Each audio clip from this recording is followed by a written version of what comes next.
Hey, before I get into this video, absolutely you have my permission to re-upload this video, as I'm told Naughty Dog is abusing the YouTube copyright system to remove any videos covering The Last of Us 2 leaks. I will go through multiple examples of it in this video, but I want to just let you know that I will fight any strikes, and I fully approve of you reposting my video. What's going on, everyone? Jeremy here from The Quartering, and it looks like Naughty Dog is being a naughty dog. Now, I have a really important video following this one. I'm not sure if Nodos will send for it or not. I've just started publishing my videos during the day, but it's a very important video about a YouTube loophole that puts every creator at risk, and I show exactly why. Make sure you look out for that. Now, with this story, Naughty Dog appears to be totally not mad that their game leaked. If you don't know, well, The Last of Us 2 leaked online. Most of the story did. And ultimately, reaction was very negative. Not just from the company, which I totally understand why they would be mad. Like, legitimately, I completely understand being very angry about having your game leaked basically in its entirety. But here's the thing. If the story mode was actually good, I don't believe it would have negatively affected sales. In fact, it would have likely increased them, because if you're like me, you wait for those reviews before you consider buying any game. Most of us, thankfully, by the way, I understand that I'm very lucky to say this, but I have a decent backlog, and I know many of you have a decent backlog. I don't have to buy a game the minute it comes out. Final Fantasy VII, I still haven't even started it yet, and I'm very excited to, even though I know some things have been changed, but nonetheless, it's been out, what, almost a month or a couple weeks now. Still haven't even opened the game. So I could very easily wait for a game a month, 2 months, 3 months before picking it up. Plus, usually get rewarded by picking up a good deal on the game or getting it on sale. Nonetheless, the leaks were leaked. The plot was leaked and people hated it. On one side, you had a lot of the people that were expecting kind of woke culture stuff in it. And then you had the very people that they were pandering to with this woke culture, and they hated it. So essentially, everyone hated it. And then Neil Druckmann has gone on a complete meltdown, and Naughty Dog has started striking down my friends and anyone who are talking about this. So we're going to see what happens here.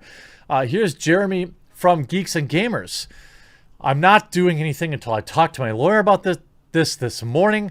I showed no images. I gave no specifics about The Last of Us Part 2, yet my stream was taken down, and I was issued a copyright strike on a clean channel. Take people that you think might be able to highlight the story, and you can see this video is no longer available due to a copyright claim by a third party.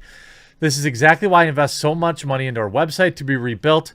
I'm tired of walking on eggshells on YouTube. I'm pushing my team to get everything done ASAP. Thanks for the motivation, Naughty Dog. And people are taking me in, so you know I'm very happy to cover this and help out. And Geeks and Gamers does a good job here on YouTube. One might wonder where a lot of this story stuff came from. Well, it's interesting. Anita Sarkeesian has re-emerged from her cave to talk about how she totally didn't have any effect on this game. You can see Lyle here saying, why could anyone possibly think Sarkeesian had an influence on Neil Druckmann's work? You can see, beyond anecdotal and off-the-record stories about her videos being used at game studios, Sarkeesian confirms that Naughty Dog's Neil Druckmann and Arcane's Harvey Smith have spoken about insights they've gleaned from feminist frequency videos and used in their later games. In Arcane's case, Dishonored 1 was terrible to woman. Now, if you look at her original post here, she says, imagine if I actually had the power all these doofuses think I have. You can see, obviously, a quote here, and then further backing it here, information where Neil Druckmann himself said that Anita Sarkeesian influenced him. How about a video of Neil Druckmann? Here's a reply to him. Naughty Dog getting involved with a SJW like Anita Sarkeesian is the worst thing the game developer can do. It ruins the story because you have to shoehorn in stuff that they don't like. You brought this on yourselves, not only from that, but from Crunch too. And Crunch is obviously a very big part of why people seem totally fine with this game getting leaked. And now here's a 2-minute video. Neil Druckmann gives a speech. And the first project we started kind of, moving forward on was called Mankind. Mankind. And the idea is very similar to what you've seen in The Last of Us, that the cordyceps has jumped from insects to people. And the people it infects, it can kind of create monsters or kill them. But the twist, the thing that was different about this idea was that it only infected women. And you found the one girl that it didn't infect, and that was Ellie. And you kind of protected her and tried to like bring her to this lab where they were kind of finding a cure. And there were a lot of things that we were really excited about this idea, but why? Ultimately it failed. And the reason it failed is because it was a misogynistic idea. It failed because misogyny, not because bad game. She's going to be kind of really attracted to and attached to as she grows up. And as a game creator, I look around at kind of what we are making and what are going to be her role models from the stories. And I don't like what I see. Good. More specifically, I'm talking about our female characters. Did you hear about Did you hear the groans in the crowd? And whether we want to admit it or not, these are role models. And yet we sexualize, we objectify, we marginalize, and we reduce these female characters to a lot less than they can be. Wow. I sure hope she sees this, Neil. And this is coming from a guy that almost made a really misogynistic game. So I kind of know what I'm talking about. No, there's absolutely nothing misogynistic about a virus that only affects women. It's just a plot point. Unless the plot was that they deserved it. So once this thing failed and I had this awakening, almost exactly at the same time, this Kickstarter happened about the tropes versus women in video games. What? What? What? I thought Anita couldn't possibly have influenced The Last of Us. And while you might argue with the way it delivers its message or whether every point is exact, you can't argue with just the pattern that you see in the industry. So I was really intrigued by this. The videos for the video games hadn't come out yet, but I watched the rest of Anita's videos, and I realized it's not just a problem in games, it's actually throughout entertainment. Yes, that's correct. It's all evil, and you have to point it all out, Neil Druckmann. Now, Neil Druckmann is totally dealing very well with this. As you can see, he has now updated his Twitter bio to say he is an abuser of characters.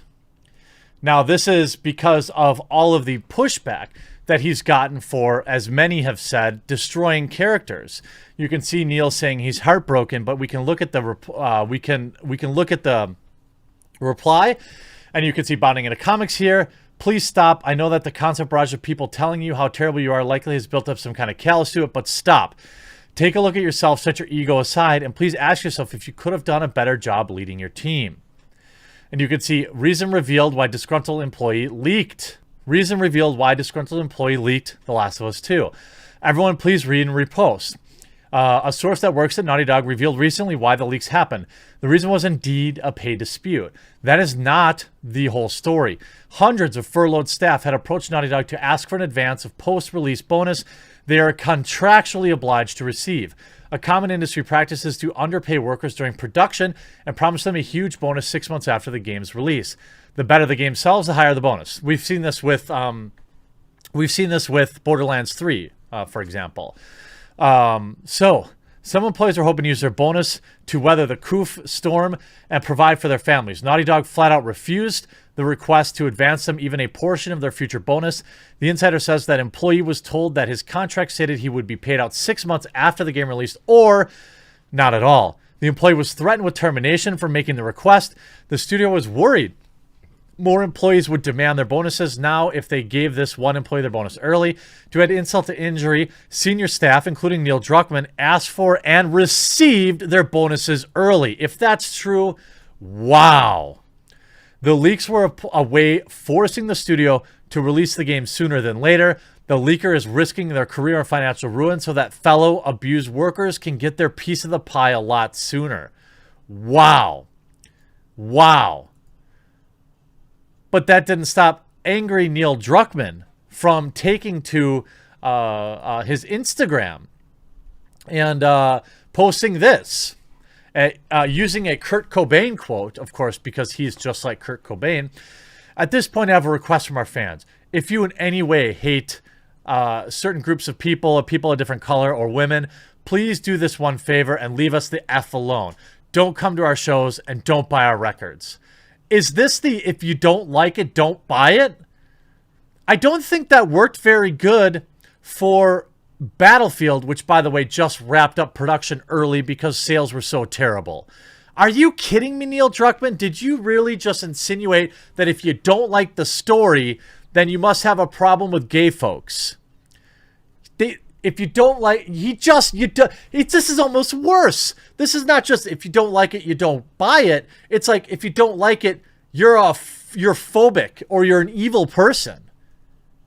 And you can see Naughty Dog and Sony attempt to quash The Last of Us leaks and silence anyone discussing them. This is via Bounding into Comics. YouTuber Ryan Cannell reports his YouTube channel received a copyright strike takedown, had removed his video talking about Anita Sarkeesian and Neil Druckmann's connection. He adds, I could not believe that the video showing an image that is out there everywhere. Anywhere you can find this image right now on the internet. There are people making memes about it. About this ma'am sitting there with a golf club after what she had done to a beloved character. For showing the image and talking about these leaks, I got a copyright strike. Cannell also details that a second video was removed on the Gaming with Geeks and Gamers channel. He explains not only did this video get removed there, but it got over here on Gaming with Geeks and Gamers, both videos I made. Cannell notes that he didn't show any videos. All I did was show a couple of still images that are literally being used by memes every second on Twitter. Sony and Naughty Dog. Are you joking? Cannell is not alone in reporting that his YouTube video has been taken down. YouTuber Mr. H reports that his video covering The Last of Us 2 leaks was also struck. Now, copyright strikes are a big deal because they can really affect a channel and your ability to upload videos ever. You have an option. You can counter that strike, or you can delete the video. Now, if you counter that strike and they counter back and they hold up their strike, you can't upload for a week. It's ridiculous. These companies are running amok. And by the way, if you want to re-upload this video and monetize it anywhere you want, you have my blessing. Naughty Dog, this is a great meltdown. I'm glad to be able to report on it. Hope you enjoyed this video. We'll talk to you again real soon.